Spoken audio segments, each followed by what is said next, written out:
9:51 de la mañana en este jueves 19 de agosto 2021.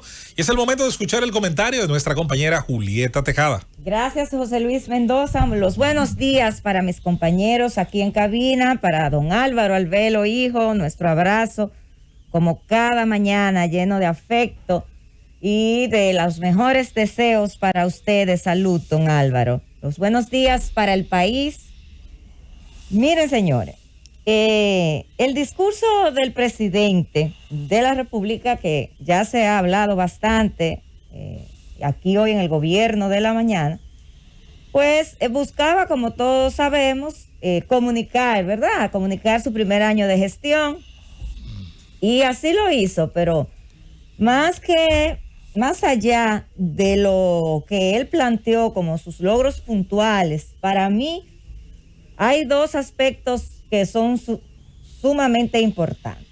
Primero, el llamado que hace a las fuerzas políticas y a sectores de la sociedad, sectores sociales de la sociedad, para hacer las grandes transformaciones que él definió en 12 puntos. Él mencionó unos 12 transformaciones, entre las que se encuentra la reforma de la Policía Nacional, que está en marcha, la independencia del Ministerio Público, que ha sido un tema que desde su campaña él asumió, está defendiendo, y que desde el principio pues empezó a dar pasos, digámoslo así, en ese sentido, un poco para ir creando esa percepción de que él está en el camino de impulsar, de lograr un ministerio público independiente. Y para esa independencia, de acuerdo a la visión del presidente, para que esta independencia sea real y efectiva, no solo de nombre, el presidente tendrá que modificar la Constitución, porque como todos sabemos, el Procurador General de la República es el funcionario público que, además de perseguir los crímenes y los delitos, pues es quien trabaja, impulsa, es el brazo operativo del gobierno en materia de política criminal. Entonces, es muy cuesta arriba pensar que el presidente de la República tiene un ministro, en este caso de justicia, con el que no se pueda sentar a definir esa política criminal, a definir cuál es la visión que tiene el presidente sobre el abordaje que desde el gobierno él hará en un tema tan sensible y que toca a toda la ciudadanía y que influye en todos los órdenes, incluyendo inclusive en las inversiones, inclusive la seguridad jurídica. Todos esos temas están intrínsecamente ligados a esa política criminal del Estado, que todo presidente pues debe de tener, debe de ejecutar, debe de plantear, así como el presidente de la República tiene su ministro de Turismo, tiene su ministro de Interior y Policía, tiene el ministro de Industria y Comercio para los temas que tienen que ver en esta área, pues tiene que tener necesariamente el ministro de Justicia. Entonces, con respecto a este tema del procurador, el hecho de que el presidente de la República haya nombrado una procuradora que no es de su partido, como era lo que se hacía siempre, que es un ministro de gobierno, entonces, bueno, lo normal es que sea un miembro de su partido, una persona que comparta la misma visión que tiene el presidente sobre el tema de la política criminal o del tema de la persecución de los delitos, que en este caso, bueno, pues lo personaliza en la figura del Procurador General de la República. Él nombró a una procuradora que no tenía nada que ver con el partido del que él forma parte, del que él es su máximo líder, el PRM, ni de ningún otro partido.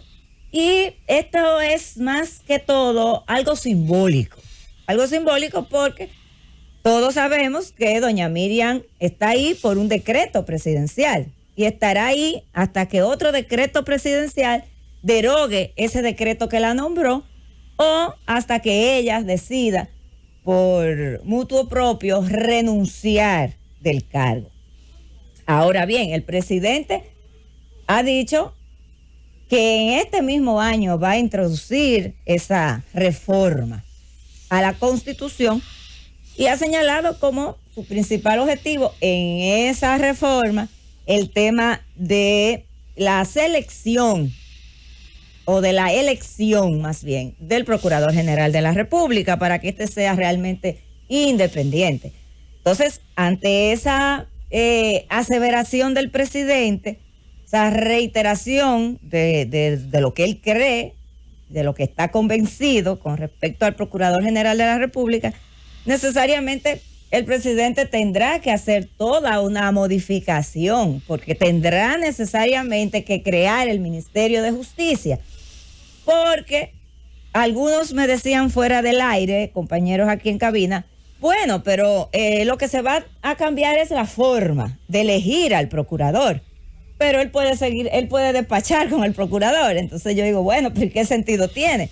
Porque si el procurador va a seguir siendo el que va a perseguir los delitos, y entendemos que debe ser independiente para que pueda ejercer su función de perseguir todo tipo de delitos. Yo veía hace un tiempo al presidente Leonel Fernández, cuando se le cuestionaba sobre ese tema, sobre la independencia, por ejemplo, del Procurador General de la República. El presidente Fernández decía que en todas partes del mundo el procurador, el ministro de Justicia es una persona que de la confianza del presidente, que esa independencia era muy difícil de conseguir. Por supuesto, por lo mismo que estamos señalando, es decir, si el Procurador de la República es además el ministro de Justicia, ¿quién ejecuta la política del presidente en esa materia? Tiene que ser el procurador, y para ejecutarla tiene que haber necesariamente un canal de comunicación, de discusión, porque también el Procurador General de la República de alguna manera asesora al presidente de la República en esa materia, dado el caso de que se trate. Entonces, cambiar la forma, es decir, modificar la Constitución para cambiar la modalidad de elección del Procurador General de la República, dejando la misma estructura que hay hoy y dejándole las mismas funciones y los mismos roles que tiene el Procurador General de la República, no tiene ningún sentido. No tiene ningún sentido.